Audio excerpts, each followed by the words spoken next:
22 Midnight Mansion. I'm joined by Sam Griffiths. Griffiths? I don't know why I said it like that. But yeah, I'm joined by Sam. Sam has no idea what I'm going to ask him today. Are you ready? Yes. Can you please explain to me what the word mojo means? Mojo. Mojo to me is that kind of that drive, that good feeling, that health, that happiness, that you just get up in the morning and you're doing things that you enjoy. You're not too stressed. You're not too busy. It's everything that someone needs really to be their best version. They need mojo. We need mojo. It's that Austin Powers energy. Mojo. I love it. How does he say it in the film? Does he say it in a funny way? Like, oh, mojo. Maybe not. I might have made that up. I'd have to think about that. I might have to go and watch the film again. Yeah, let's go. So how does mojo relate to what you do in business, in life?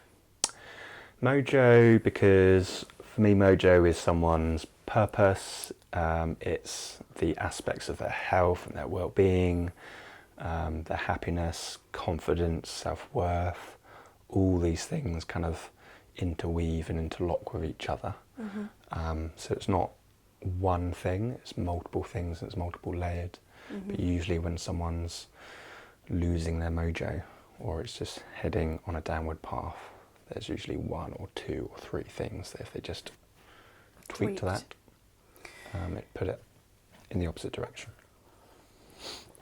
And in your experience of working with people, because you do work with people, you coach people, don't you? And coach people, mentor people, teach people, develop strategy with them, all of those aspects of personal change. And in your experience, has there been a commonality in the thing that unlocks the mojo? Or is it just totally different depending on each person? I think it's totally different depending on the person, but it's usually them they're down a path that is not aligned with what they're best at. They're not taking advantage of their kind of natural skill set, or they've gotten themselves into, I work with a lot of business owners, they're within a business that's kind of evolved into something very different to what they might originally thought, and maybe that now doesn't match with what they want. I've really felt like that in my business a lot of times, like over the last 4 years, like the business boat has just sailed off over here. I let someone else, a client, steer the bloody ship, and I'm like off over here feeling like I hate everything I do. I did that. Did you? I did do that, yeah, a couple of years ago. Worked my way into a business, got an opportunity from someone, turns out it wasn't the right opportunity, so exited out of that right bam smack in the middle of the pandemic. Great decision. Oh my God. Great decision. And in your experience then with this and kind of going off your purpose or off your path, what were the strategies that you used for you? Developing your own self-awareness and different ways and different tools that you can do that, and really just having support around you, the right support, what some people call your personal board of directors.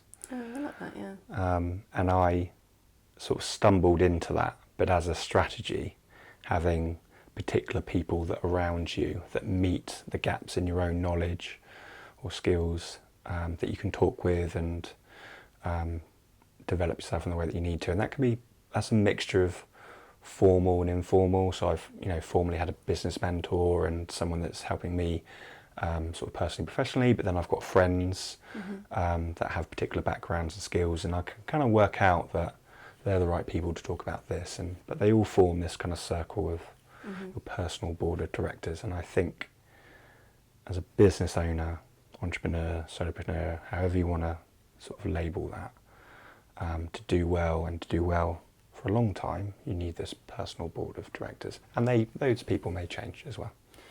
And I think we always talk quite often about how similar we are as characters, like similar personalities. There's some opposites in there, but how do you find, because I think what works for me, I get offered a lot of coaching and mentoring and stuff like that, but often it doesn't work for me. The normal people or the normal way of doing things doesn't work for me. I think I just believe I must be special. But how do you find the right people, like those coaches and mentors who have that different angle? Is it just trial and testing, or is it? I think it's trial and testing. You're always going to have to go through trial and error, but my belief and where I'm working towards is to be entirely agnostic in the approaches that I take and the tools that you use. And I've learnt that from my own mentor, that's the direction I want to go. But even as people, mentor coaches, etc., they all have their own unconscious bias and the way that what's worked for them and or has worked for other people so many times that it now must work for you. And it's just having that ability to be able to keep a really open mind and really flexible in the way that you work. And a lot of coaches, mentors, they use someone else's system. So some bigger, better coaches create a system and they now use that system and apply it to people. But of course it's not theirs and they haven't developed it. And sometimes that's trying to fit like a square peg into a round hole. But in simple terms, it's like working from first principles. So morning routines. You've got the 5 a.m. club. You've got the miracle morning. You've got various other kind of well-known morning routines. Okay, and they're all structures. However, what's required is that my principle is first hour of your day, first hour, last hour. The first hour and the last hour of your day are typically for a business owner the ones that you control the best. So develop a routine in the first hour of your day that sets you up for the day. That could start at 5 a.m, it could start at 8 a.m, it could involve exercise, it could involve business development, it could involve deep work. But the principle is that first hour of your day, which might also start at 15 minutes, where you're at, and then go to 30, 45, an hour, right? But that's that principle of that first hour, and I'd find it hard to believe that anyone would disagree with that as a principle, that's good for you to be able to like work that in. But are you married? Are you single? Do you have kids? All those things are going to factor in. All the circumstances around it, yeah. Yeah. And also, like, a thing like, my partner and my best friend's partner are currently doing a piece around self-development. And sometimes they're like trying to bring us in. Oh, this is brilliant and we should do this. But sometimes you're just on your own path, right? And you're on your own journey. And it's okay for you to be self-developing and me not to be. And so you just say, by the way, babe, I'm going to wake up at this time every morning. I'm not going to explain that to you or expect you to do the same. But just FYI, that might disrupt our current pattern of behaviour. Yeah. But I'm going to do me and you do you. Yeah, and you just underpin that by good communication. Yeah. Yeah. I love it. So is that how you ignite your mojo then? If you start the day right and you end the day right? I think it's one of the things, and when people come to me when I'm on the boat helping that person, typically they're struggling. So I will look at the typical things in my experience that may be lacking, and that's a process of questions and teasing out information from them. But I know there's certain structures around the way that you create your work day and the things that you're doing that work well for people. And it's just getting that information out of them in order to then start creating something. And then funneling that down to like, what's the one thing that you can do at the moment? Some people call that a keystone habit. And keystone is that big stone that sits within the archway. That if you get that right, then lots of other things happen as a result of it. So if you can find out what your keystone habit is at the moment, right now, the next 4 weeks, the next 8 weeks, and you develop a process to put yourself in position to do that, then lots of other good things can happen as well, which is why things like morning routines can be really productive for people, because if they get that right, all the things that follow on from that then work right. So you don't have to actually work out all these things that follow on, you just maybe have to work out the morning routine, but different for every person. Just start the journey in a positive direction. Because I came across something the other day. It's a book called Burnout by two sisters, and it's literally like, it's so good. And they were talking about, especially as a woman, that everything around your wellness and well-being and mental health and blah, blah, blah also becomes a system and a process. And like even what you're saying, like a habit and da-da-da-da. But do you think we're at risk of everything being too oversaturated and too tracked and, you know, should we just be easier and breezy about it? Or should we actually be like, well, let's just try this focus one thing rather than all these suggestions and all these apps and all this gumph, you know? Yeah. I've been writing this ebook called Stop Measuring. Mm-hmm. It's actually one of my bugbears, because in the fitness industry, health fitness industry, and also in the business industry, people are obsessed with tracking. What gets measured gets managed.